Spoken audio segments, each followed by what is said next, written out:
우리나라는 예전에도 여러 위기를 맞았었지만 국민들과 특히 기업인 여러분들의 용기와 헌신으로 위기를 극복하고 여기까지 왔습니다.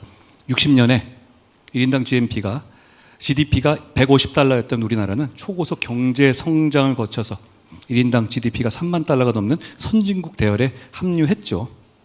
게다가 문화적으로도 대단히 매력적인 나라가 됐습니다.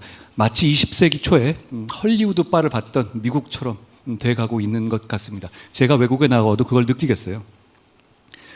우리나라는 2차 세계대전 이후에 신생 독립국 가운데 민주화와 산업화를 동시에 이뤄낸 거의 유일한 국가입니다. 저는 평소에 대한민국 경제 발전이 가능했던 것은 여기 계신 기업인 여러분들의 도전과 혁신, 기업가 정신이 있었기 때문이라고 생각합니다.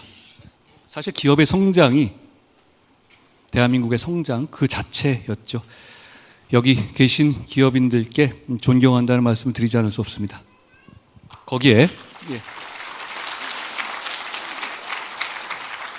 한 가지 더, 산업화 과정에서 결정적인 고비마다 정부의 결정적인 정책적 결정들이 있었고 그것이 대한민국 발전의 제도적 기반이 됐다고 생각합니다. 현실은 결코 질서정연하지 않잖아요. 그 혼돈 속에서 그 시대 속에서 결정적인 순간에 결정적인 방향을 잡는 것은 대단히 어렵지만 그것이 국가의 흥망을 좌우한다고 생각합니다. 그게 정치와 정부의 역할이고 우리나라는 실제로 결정적인 순간에 결정적인 판단과 실천이 있어 왔습니다. 예를 들어보죠. 박정희 정부의 중공업 정책, 의료보험 및 연금제도 도입이 있었습니다.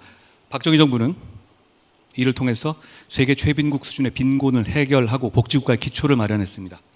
경부고속도로 등 사회 간접 자본을 과감하게 만들어내고 오늘날까지도 우리 주력 수출 산업인 중화공업을 육성해서 산업 구조를 고도화했죠. 또 노무현 정부의 한미 FTA 체결도 결정적 순간에 정부의 과감한 결단의 장면이었다고 생각합니다. 기억하시다시피 당시 한미 FTA 체결에 반대하는 의견도 참 많았습니다. 하지만 2012년 한미 FTA 발효 후에 10년이 지난 지금 한미 FTA는 우리나라를 세계 무역순위 6위라는 무역 강국으로 만들어 놨습니다. 이외에도 여러 가지 결정적인 정책들이 있었죠. 하지만 저는 오늘 1950년에 이승만 정부의 농지 개혁에 대해서 얘기하겠습니다. 개인적으로 저는 1950년의 농지 개혁이야말로 대한민국이 여기까지 오게 된 가장 결정적 장면 중 하나였다고 생각합니다. 물론 전적으로 이거 하나 때문만은 아니었더라도요. 만약 이게 없었더라면 대한민국은 지금과 많이 다른 나라였을 거라고 생각합니다. 대한민국 정부가 1948년 8월 15일에 수립될 무렵에 우리나라는 압도적인 농업국가였습니다.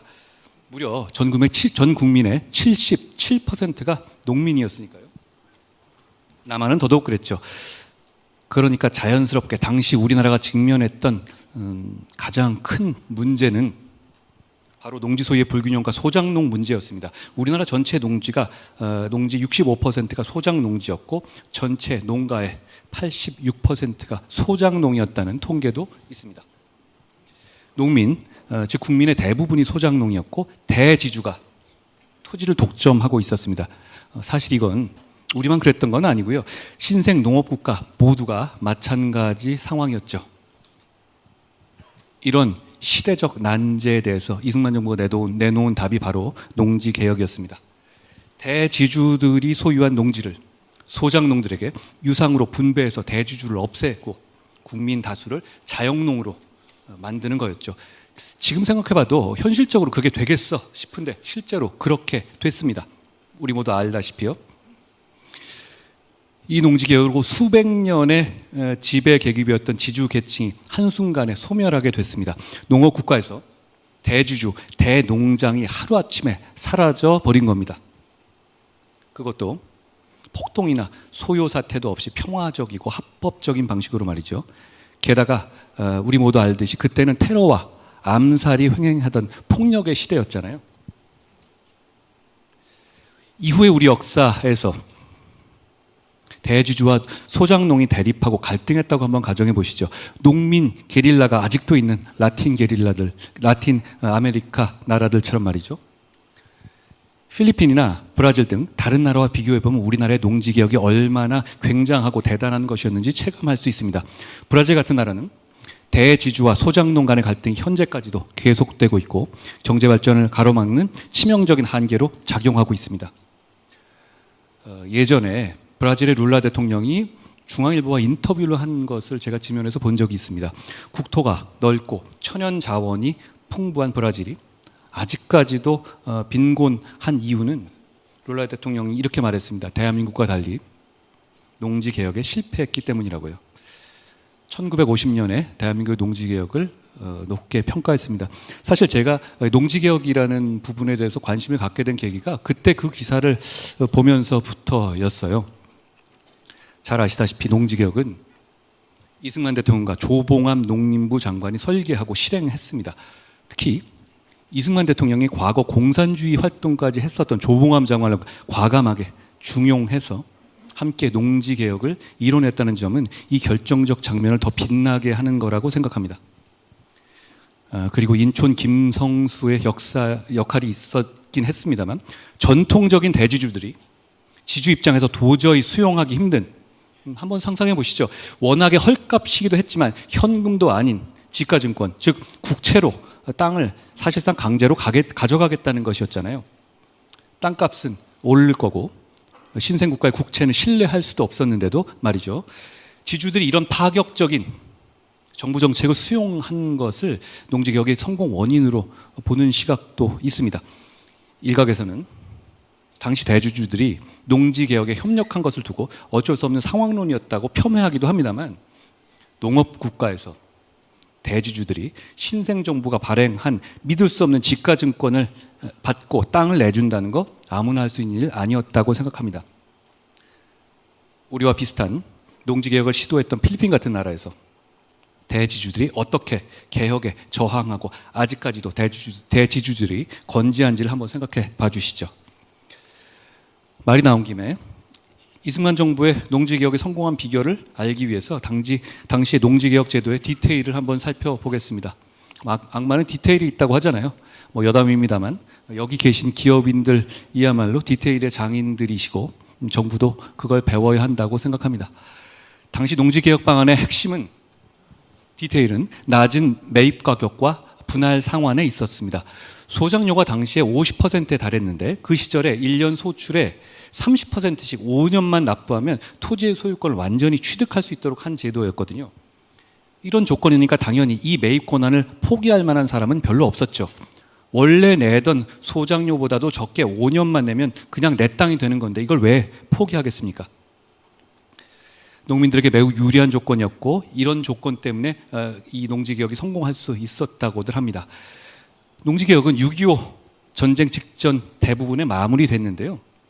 북한의 침략에 대한 대한민국과 자유민주주의를 수호하는데도 결정적인 역할을 했다고들 합니다. 6.25 당시 북한의 부수상이었던 박헌영은 며칠 내로 대한민국의 농민과 좌익 세력이 북한군에 호응해서 폭동을 일으켜 줄 것이라고 호언장담을 했었잖아요. 결국 이 말은 허언이 되었죠. 많은 사람들이 그 원인을 이 농지개혁 덕분이라고 얘기합니다.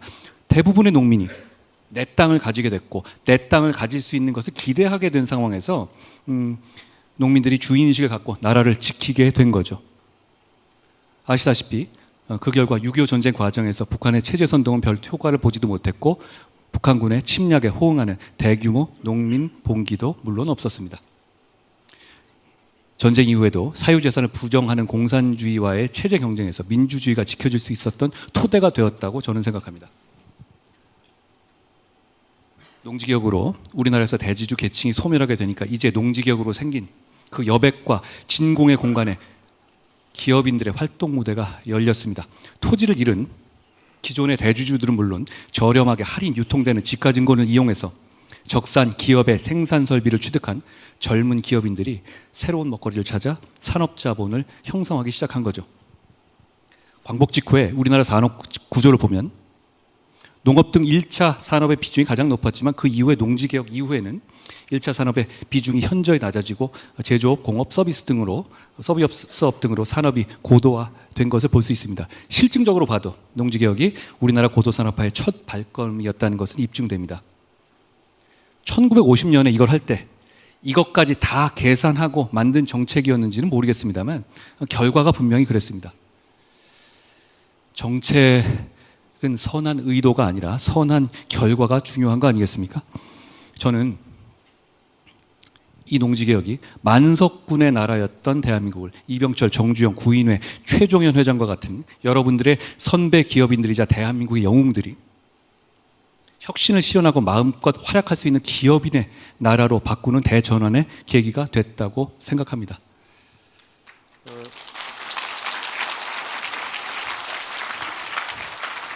토지 분배와 경제 성장률의 관계를 알 수 있는 자료를 한번 보시겠습니다.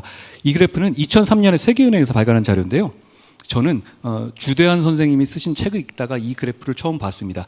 보시기에 좀 복잡할 수도 있습니다만 이 그래프를 보시면 1960년 기준으로 우리나라가 토지 분배에서 가장 평등한 나라였던 것이 확인됩니다.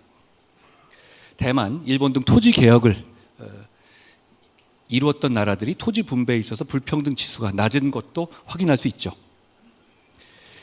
이 그래프는 초기 토지 분배의 평등도와 장기 성장률의 관계를 보여주는데요. 이 두 지표가 거의 정비례 관계가 있다는 점을 실증적으로 보여주고 있습니다.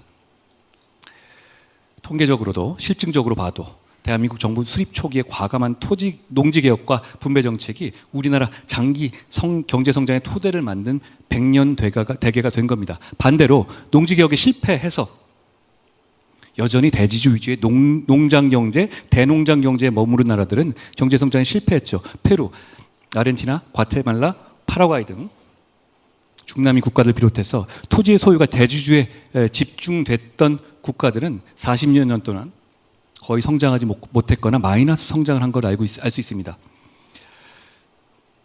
물론 이런 오랫동안의 역사를 하나의 통계로 설명할 수는 없겠습니다만 의미 있는 지표인 점은 분명한 것 같습니다. 광복 직후 우리는 공산주의와 민주주의의 대립 등 내부적 혼란뿐만 아니라 6.25 전쟁까지 수많은 어려움을 겪었잖아요. 그럼에도 정부는 과감한 제도 개혁으로 사회와 경제 발전을 위한 제도 인프라를 구축하는 데 성공했다고 생각합니다. 당시 이승만 대통령과 조봉암 장관의 박력 있고 정교한 리더십이 국민의 이해와 지지를 만난 것이라고 생각합니다. 그런 지점에서 나라가 발전할 수 있다고 저는 생각합니다. 이런 농지개혁처럼 지금의 우리 정부도 제도를 개혁하고 사회 구조를 개혁해서 국민 여러분들이 행복한 삶을 누릴 수 있도록 하는 토대를 만들고 바로 여러분들 같은 기업인들이 자유롭게 창의와 혁신을 펼칠 수 있는 토대를 만들어야 한다고 생각합니다. 거기에 더해서 기업인들을 시장 외부의 부당한 공격으로부터 단호하게 보호하고 시장 내부의 룰을 반드시 지켜질 수 있게 하는 것이 정부 정책의 핵심일 겁니다. 우리 정부는 그 부분에 중점을 두고 열심히 하겠다는 생각 갖고 있습니다. 우리 정부가 공정한 경쟁을 통한 시장경제 활성화를 국정과제의 첫 번째 목표로 두고 있는 이유도 여기 있습니다. 이것이 우리 정부의 의지이고 저도 같이 생각합니다. 지금까지 1950년의 농지개혁에 대한 생각을 좀 길게 말씀드렸습니다만 다 아시는 얘기도 있을 것 같습니다. 결정적인 순간에 정부의 결정적인 올바른 정책적 결정이 번영의 토대를 마련했다는 생각을 하면서 더욱 정부의 중요한 임무를 맡고 있는 사람으로서 책임감을 느낍니다.